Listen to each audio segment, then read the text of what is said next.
Hi, my name is Grace V. De Los Santos, your international property specialist here in SMDC, and this is the Grace Reports, giving you your monthly news and updates for the SMDC condo unit owners and of course for the future unit owners here in SM Development Corporation. Let's start with SMDC property value. Good news po sa mga nakabili na ng SMDC properties, tumaas po ng 3 to 4% yung inyo pong property value.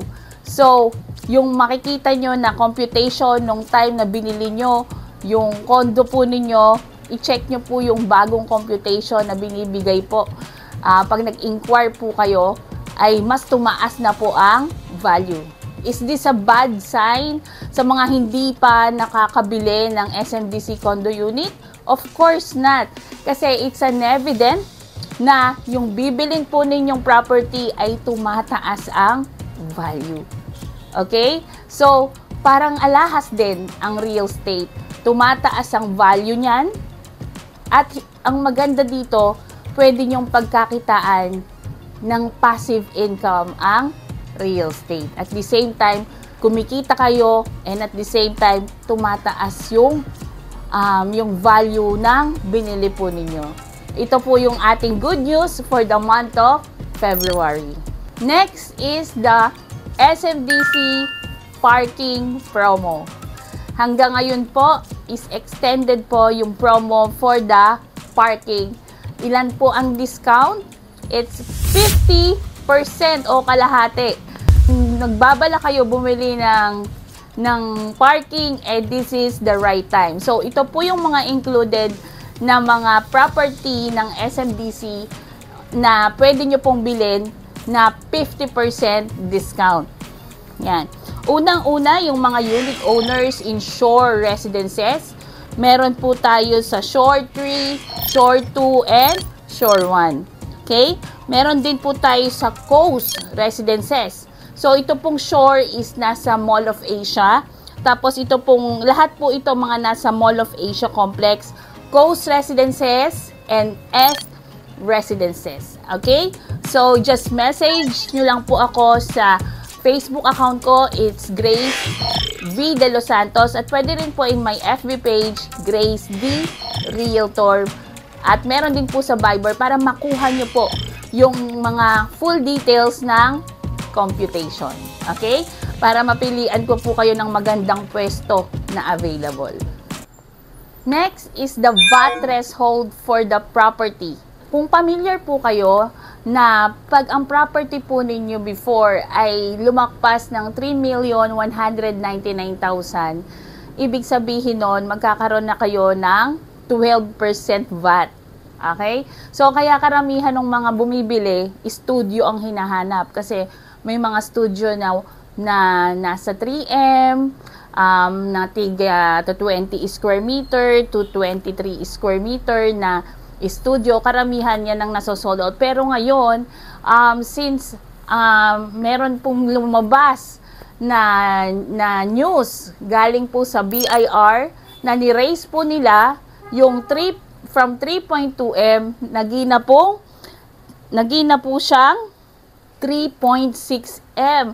So, makakabili na kayo ng medyo spacious na condo na walang VAT. Kasi before, studio, no? So, ito, mas malaki-laki yung mabibili nyong condominium unit na price lang po is, nawala pa rin siyang VAT na 12%. Okay?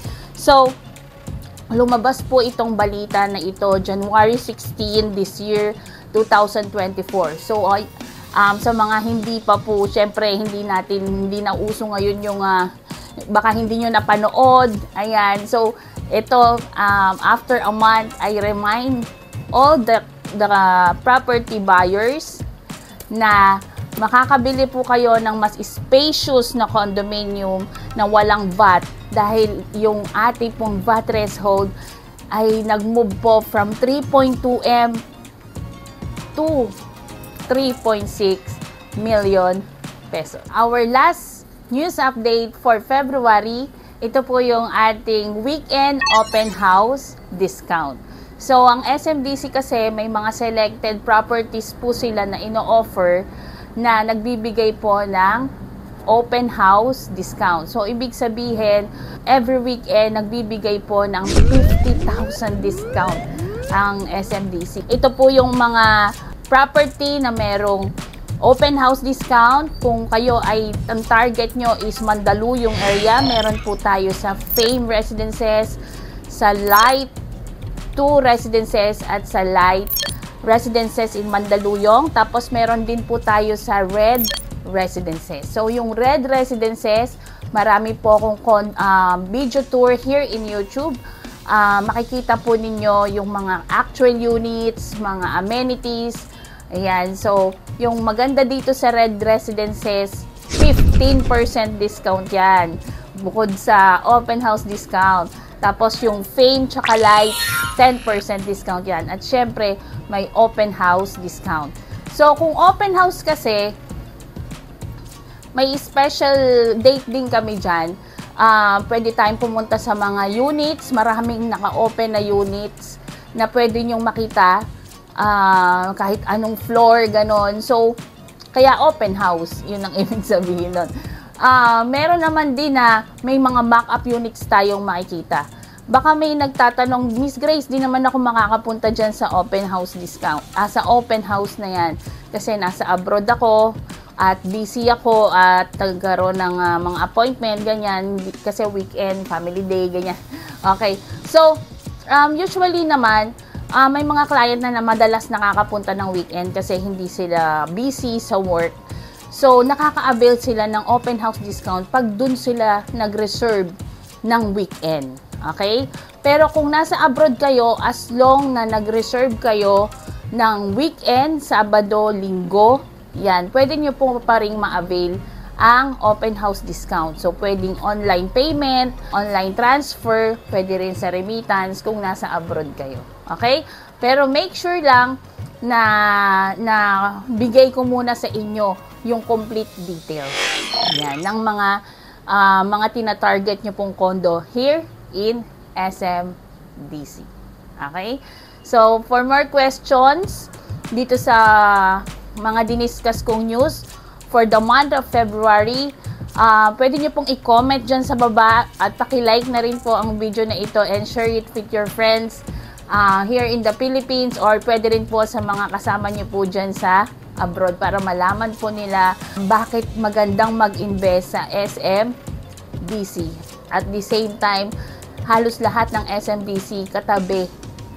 Ang property ng SMDC, walking distance lang sa mga mall. Kaya lalong tumataas yung value. Since nagkaroon po tayo ng non-VAT na 3.2 from 3.2 to 3.6M, marami pong SMDC properties ang naapektuhan po nito.